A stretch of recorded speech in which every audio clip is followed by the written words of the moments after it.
Welcome to another stock market analysis video, and here are the stocks na pag-uusapan ko for this stock market analysis. So as usual, punta muna tayo sa PSEI para sa overall market conditions. So last time that I talked about the PSEI, yung naging basis ko is yung January 23 na candle. So I'll remove this vertical line. And I was anticipating several scenarios na pwedeng mangyari sa PSEI, no? So babalikan ko lang yung mga key levels na na-plot ko before. So, na-anticipate ko kasi na for the medium term to long term na move na ginagawa ng PSEI is it's creating this inverse head and shoulders na pattern, no? So, this is the left shoulder and ito yung inverted head or yung reverse head. And then, yung right shoulder is nagpo-form pa lang. So, kung ilalagay ko kasi dito yung right shoulder and we estimate that this is already the peak of the right shoulder, makikita nyo na it's possible that the PSEI can still go here sa 6,100 levels kung very bearish. That's why I placed 2 arrows here. And ito nga, pinuntahan na ng PSEI yung first arrow na na-plot ko. So that leaves itong second arrow which indicates na pwede pa ngang pumunta yung PSEI dito sa level na to form yung bottom ng right shoulder. So ngayon, yung PSEI, magzo-zoom in lang ako, is hovering near the S1 support. So I mentioned this already several times nga na itong level na near 6.3 is a good support area for the PSEI. But unfortunately, nagkaroon ng bentahan tapos nabutas niya, no? But kahit papano, bumabawi siya because maganda yung naging volume, no, this past Friday. Tapos bumalik ulit siya at nag-close above ng 6.3. So ngayon, if this pullback goes deeper at mag-drop pa nga further yung PSEI, then this is already a strong support. Itong nasa 6.1 dahil nakaabang na dito yung S2 support and the MA50 and the MA100. So to me, that's the bearish scenario that could happen this trading week and next week din. However, pwede rin naman na kung ito na yung bottom ng right shoulder, pwedeng mangyari na ganito lang, no? Yung right shoulder hanggang dito lang yung makreate niya compared dito sa left shoulder, no? But still, the bias when it comes to the bullish scenario naman is syempre makapag-breakout siya dito sa levels na to, no? Sa 6.6. So, pwedeng ito na yung right shoulder na ginagawa niya or bumaba pa siya dito sa 6.1, no? Depende sa makikita nating labanan ng buying pressure and selling pressure. But regardless, kung mag-breakout man siya sa 6.6 because that is the neckline na inaabangan ko, then the price target is still around the 7.6 area for the PSEI. And like I said sa recent and previous na stock market analysis video ko, this breakout can happen around this level, no? So pwede nating ma-expect na probably March. So I guess what's gonna happen for this February, if hindi ganun kalakas yung buying pressure, no, it could either create this consolidation kung papasok na naman agad dito yung levels ng PSEI sa near 6.4 or kung bababa siya dito sa S2, then baka mas maging malaki yung consolidation, no, around this level. So let's see kung anong gagawin ng PSEI for this trading week, kung magpapakita ba siya ng weakness or ng strength. So, unang stock na pag-uusapan ko for this video, that's SHLPH or Shell Pilipinas. So, for Shell Pilipinas Corporation, definitely one of the best individual stocks for the month of January and definitely one of the high flyers, no, at may mataas na year-to-date performance. So, gaya nga ng sabi ko sa title, it's already up by more than 80% since the start of the year. So, ano ba yung ginawa ng SHLPH in the recent days, no? So, a few days back, nagke-create yung Shell ng consolidation around this level. Tapos, pagka-breakout niya, nag-increase pa yung price, no, by more than 25%, 26%. And as you can see here, nagkaroon ng bentahan pero nabawi lang din kaagad, no? So, it looks like Shell is creating a much larger consolidation around this level kasi ayan na yung bottom part ng range tapos yung high ng range. So, tingnan natin kung bakit nagkaroon ng resistance dito sa 13. So, definitely this is the R1. But let's see towards the left kung bakit naka-encounter siya ng selling dyan. So, not so obvious na nakikitang resistance kasi ito pa yung kanyang consolidation supposedly eh. So, around 13.52, 13.50 pa yung resistance niya but nagkaroon na ng bentahan sa 13. And the next resistance around 14.88 sa R3. So, ibig sabihin, kung patuloy pa yung buying pressure nito tapos hindi siya makaka-encounter ng ganong kalakas na selling pressure, it can still further test itong R2 tapos yung R3 na levels niya, no? So, what about the support for this stock? Since this is the bottom part of the range, around 10.80 na yung S1. Tapos, previous resistance tong level na to dito, yung around 10.30. So, that makes it S2. And the bottom part nung small range na dito, syempre, ayan yung S3, no? Around 9.40 na price area. So, ibig sabihin, if further volatility comes in, kung manalo man yung mga sellers dito sa stock na to, it could either go back here sa bottom part ng range sa S1 or move towards S2 and possibly even S3, no? Kung sobrang lakas talaga ng mangyaring selling. But I think S1 and S2 is already a strong support for this stock, lalo na at malayo pa yung mga moving averages, no? Pagdating naman dito sa resistances niya, kapag nag-close siya above dito ng R1 or kapag nag-breakout siya dyan, no, mataas yung chance na i-test niya na kaagad itong 13.52. So, I think mahirapan yung SHLPH around 13.52 up to 14.88. Itong buong range na to kasi as you can see kanina, meron siyang previous consolidation. So that means it could be an exit para sa mga naipit during that time period, and it could also be a source of profit taking sa mga traders or mga investors na nakakuha sa ilalim ng stock na to, no? Because they will be up more than 80% already at these levels. So syempre, pwedeng maging source ng bentahan yan, lalo na pag nagkaroon ng negative catalyst. So, it's definitely interesting to see kung anong gagawin nitong Shell this coming trading week. Lalo na at grabe yung ginalaw ng commodities, no, at ng prices sa global market. So, next up, Converge.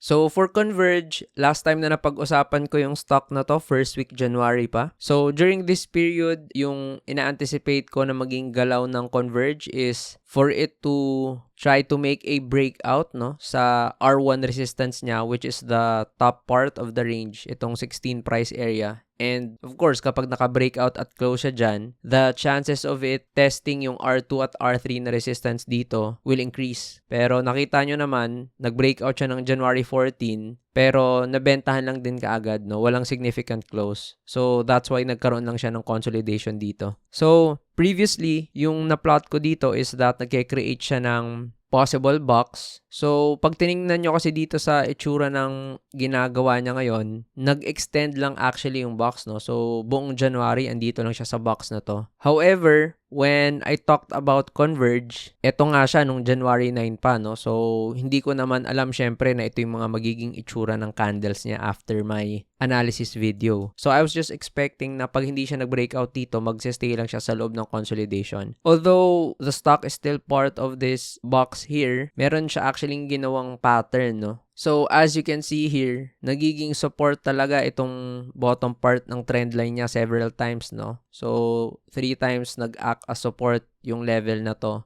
And nagkaroon na siya ng breakdown dito nung January 29. And also, you can see that there's a significant trend line here kasi ito yung kanyang point A tapos point B, no? So, kung hindi siguro nagkaroon ng breakout or hindi nagkaroon ng fake out sa Converge, hindi siguro ito yung magiging itsura ng pattern niya. So, I'd still consider it as a box or consolidation, no? However, it created this pattern already, which is a falling wedge. So, ibig sabihin yan, kung ito yung upper part ng wedge, tapos ito yung bottom part, and it created a breakdown here, we can see that the chart pattern target is around this level sa 13.80. So, that's very near 14, no? So, if the pattern continues and then malakas talaga yung selling pressure, then potentially, bumaba pa yung Converge dito sa 14 na price area, no? However, if the stock moves higher, tapos magbumalik siya ulit dito sa 16 levels, then we can say na negated yung breakdown ng falling wedge. So, that would mean na-overcome suddenly ng buying pressure yung selling pressure, no? So, that means decreased na yung chances na bumalik pa siya dito sa 40 na price area. So, very interesting to see kasi although maganda yung naging volume, no, this past Friday, makikita natin na nag-resist actually yung trend line. Kasi nag-breakdown nga siya nung 29 and syempre, by means of role reversal, magiging resistance na yung trend line na to along with the MA20 as you can see. However, nagkakaroon ng support yung stock, no, malapit dito sa MA50. So, pag nag-breakdown pa to ulit dito and nag-close na siya ng below 15, then syempre mataas talaga yung chance na babalikan niya tong 14 na price area to create a much larger consolidation na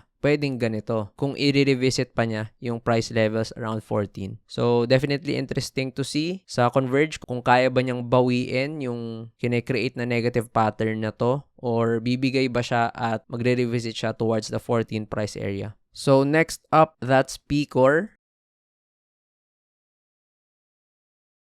So, for Petron Corporation, recently established a new high around 2.94.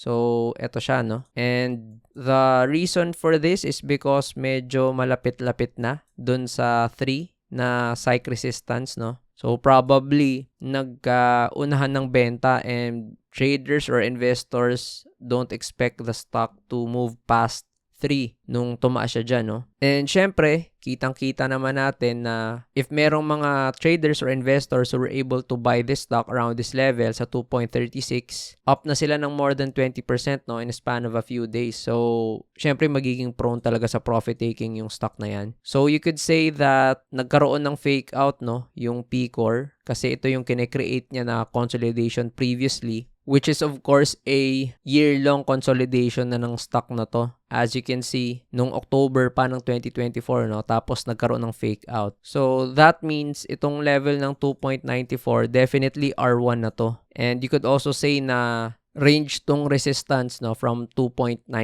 kasi ayan naman yung previous high niya eh. So, ngayon, ang nakikita kong ginagawa ng Picor possibly is that ito kasi yung resistance, no, sa loob ng consolidation. As you can see, yung 2.72 swing high siya before. So, nakapag-breakout yung stock kasi sa 2.70 plus and then bumalik lang din siya ulit sa ilalim. So, that means it's currently creating a temporary support for the stock. That's why this is S1. But the next support for this stock is itong level na to, no, yung 2.55. So, ito yung S2 niya. As you can see, nagkaroon dito ng somehow triple top, no, in the short term. But, nung January 8, fortunately, nakapag-breakout dyan yung Petron. So, ibig sabihin, in the short term, it's possible na yung Picor maglaro lang dito sa levels na to from 2.94 towards 2.65, no? Tapos, ito talaga yung strong support niya around sa 2.70. So, it could either test again itong resistance na to sa R1 or manghina na talaga yung stock tapos mag-breakdown siya dito sa range at i-revisit niya itong S2 prices sa 2.55, no? So, mukhang parehas yung nagiging galaw ng Petron and Shell for the past few weeks. Although, hindi ganun kasing lakas yung naging move ng Petron, but of course, halos same kasi sila ng sector or ng industry, no? So, let's see kung kaya pang gumalaw ng maganda itong Petron, much like Shell Philippines this coming trading week. So, before I cover the next stock, so if you're new to this channel, I usually upload 1 to 2 stock market analysis videos. So, if you're learning a lot and finding value sa stock market analysis video na to, make sure that you like this video and subscribe so that you'll be updated kapag nag-upload pa ako ng mga future stock market analysis videos. So, punta na tayo ulit sa next stock. So, andito na tayo sa Robinsons Retail and the last time that I talked about this stock, December 1 pa. So, yung in-expect ko nga na maging move niya, so several scenarios that I was anticipating is that it could just move inside the consolidation between this R1 and S1. So, ito siya yung around 32 na price area. Tapos, 33.81. So, ayan naman yung ginawa niya buong buwan ng December up until January 6 because it made a confirmed breakout, no, sa level na to. So, sabi ko nga, it's either it can go higher or go lower. So, only time can tell, no, up until gawin niya yan. Yung downside lang talaga dito sa RRHI is that if it makes a breakdown dito sa S1, then the next possible support could be S2, no, which is the psych support sa 30. Tapos, the worst case scenario na pwede niyang gawin, ito nilagay ko, yung possible chart pattern target support niya around 25.30-ish na levels. So, mabuti naman at hindi nangyari yung breakdown na yan. So, nakapag-breakout siya eventually, no? So, ang nangyari, nag-test siya ng R1 nung January 5, pero finally, na-confirm niya nung January 6. And then, medyo nahirapan siyang tumaas dito sa R2, but fortunately, na-confirm niya kaagad. And I believe I mentioned this sa last stock market analysis video na it would be very nice for Robinsons Retail na makabalik above 35 or near 36 na price area kasi ito yung dati niyang consolidation eh. So, as you can see, may malaking box dito. So, ang ginawa niya, pumasok lang din siya ulit, no, sa level na yan. So, definitely, that's a good look for RRHI. At hindi siya tumuloy-tuloy sa pagbaba kasi kung makikita nyo nga, sobrang lalim, no, nung ginagawa niyang levels dito. So, ngayon, I'm going to remove, of course, this consolidation here since hindi na yan yung key levels niya. However, I'm still going to maintain itong 35.10 as the possible support. And then, itong 33.81, no, 33.80. So, magiging na tong S2. So, that means the next resistance for RRHI sa levels niya ngayon. So, may previous consolidation kasi around this level. So, that's around 37.6. So, 37.70 around that level. So, this is your R1. And R2 around 40 na price area which is the upper part ng range. And etong level na to which I will consider as a resistance range which is 40.90 up to 41.60. So, ito yung R3. So, ayan yung mga key levels for RRHI. And I think pwedeng dito siya maka-encounter ng strong resistance sa R1 kasi hindi pa siya nagkakaroon ng deep pullback, no, ever since nag-rally siya. So, as you can see from the lows here, it's already up by 13%. And if we're going to base it sa low naman na to, it's already up by 17%, no? So, maraming ipit around this level. So, if the catalyst isn't strong enough or hindi strong enough yung volume, I can see na mahihirapan siyang lumagpas sa area na to. So, it's possible na pag nag-resist talaga yung level na yan, it's possible na mag-create siya ng consolidation ulit, no, around this level. But if it makes a breakout sa level na to, itong R1, then the next level to test, syempre, is this 40 level here. So, tingnan natin, no, kung kaya bang gawin ng RRHI na mag-breakout dito sa R1 or magsistay lang siya inside this range for this February. So, next up, pure gold. So, for pure gold, the last time na napag-usapan ko tong stock na to sa stock market analysis video nung December 26 pa. So, isang buwan na yung nakalipas. And sabi ko nga dito, yung pure gold is actually moving towards this large downward channel pattern. And the arrow here indicates na in order to prevent yung downward channel pattern na ginagawa niya, so kailangan ng pure gold na lumabas ng 43 na price area, no? Ultimately, yan yung magandang gawin niyang milestone. Pero kahit initial lang sana na makalabas siya dito sa trend line, pwede naman na kahit papano, no? But of course, ito sana yung magandang level na puntahan niya. So, nag-try naman siyang mag-move pataas pero napipigilan siya nitong MA100 until eventually bumaba na yung price. And sa ngayon, it's encountering support from this level which I plotted previously sa 36, no? Tapos 35.10 around that level. So ito siya. So, makikita nyo na nung nagkaroon ng breakdown sa 26, dire-diretso talaga yung price pababa. Tapos, dito lang siya nagkaroon ng somehow of a support, but still, I don't like the look of this candle, no? Pero mukhang nakakahanap siya ng support dito sa S1. So, the next support for this stock around S2, no? Posible na dyan kasi may previous support dyan. And then, if the stock moves lower sa price na to, then potential na puntahan pa niya yung S2 eh. So remember, nasa downward channel pattern pa to. And you can also look at it as a symmetrical triangle. So eto siya na nagkaroon nga ng breakdown nung January 27. No? So actually, I talked about this nung I did a video talking about all the stocks that compose the PSEI, no, previously. So if you want to watch that video, you can click the link towards the upper right or you can check the description box below. So sa video na yan, I ranked every PSEI stock no, from worst to best. So ngayon, dito sa Pure Gold, ito pa rin yung mga support levels niya. Pero pagdating sa kanyang resistance, no, yung immediate resistance niya, pwede itong bottom trend line niya. So, ibig sabihin, pag tumaas pa yung stock, pwedeng mahirapan siyang mag-move higher ng 39 because this could already act as the immediate resistance. Tapos, susunod na yung mga moving averages, no? But in terms of the structural resistances na ang basis is yung mga swing high, then it's potentially 40.6 kasi ito yung recent swing high na nagawa niya eh. So, this is R1, this is R2, this is R3, and ito na yung R4. So, not looking good for Pure Gold, no? Dapat makabalik siya above ng 40 price area and ultimately around 41 na kasi andito na yung trend line na upper part resistance. Kaso mukhang mahirapan at matatagalan to kasi ang dami niyang resistance na i-overcome para lang pumunta sa 41. So, like I said, the bottom support, role reversal, resistance na yan. And then, all the MAs here. Tapos, yung 40.59, 40.6 na resistance. So, it wouldn't help Pure Gold kung bababa yung overall market since it's a part of the PSEI. So, Pure Gold no, badly needs the PSEI to rally para makabalik siya towards this level. Kasi kung hindi magrarally yung PSEI or magko-consolidate lang, then the chances of Pure Gold going lower or just moving sa price levels na to will just simply increase. So, for the last stock, that's Monday.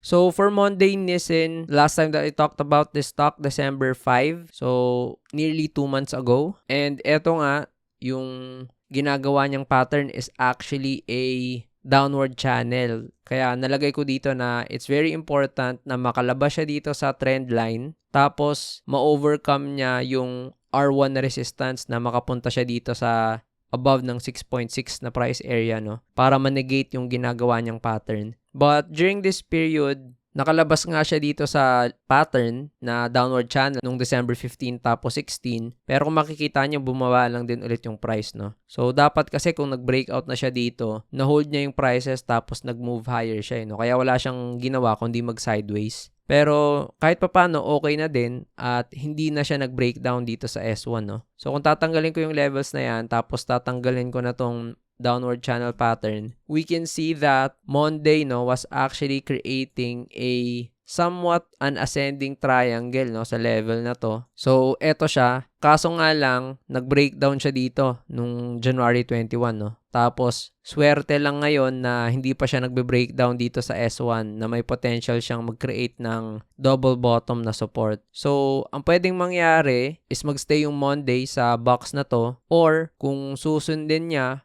yung downward channel pattern, so ito yung taas ng pattern, tas ito yung low, pwede pa siyang pumunta sa levels na to, no? Sa 5.32. And na-plot ko nga dito na may potential support pa sa 5. So, sumasakto sa psych support. So, hindi maganda na mag-breakdown siya dito sa S1 dahil pwede siyang pumunta dito towards 5.32. And you could also look at it as this way kung ito yung top, tapos ito yung point A. And then, if you plot the breakdown here, pwede pa siyang umabot actually ng 5.18, no? So, ayan yung mga chart pattern na pwede niyang puntahan na target. So, ibig sabihin lang nito, kung tatanggalin ko na tong ascending triangle na pattern kasi hindi na niya ginagawa yan. And then, if this is the R1 resistance, pwede ko na tong ibaba towards this level, no, sa 6.36. Tapos, itong 6.64 yung gagawin kong R2. And then, syempre, i-adjust ko na rin yung ibang level sa taas. So, sa ngayon, if I'm going to be strict about it, yung 6.36 to 6.64 is the R1 and R2 resistance. Pero itong buong gap na yan might serve as a resistance for Monday, no? Lalo na at andito yung MA100. So, sayang kasi kung nakapag-breakout sana siya sa R1 or R2,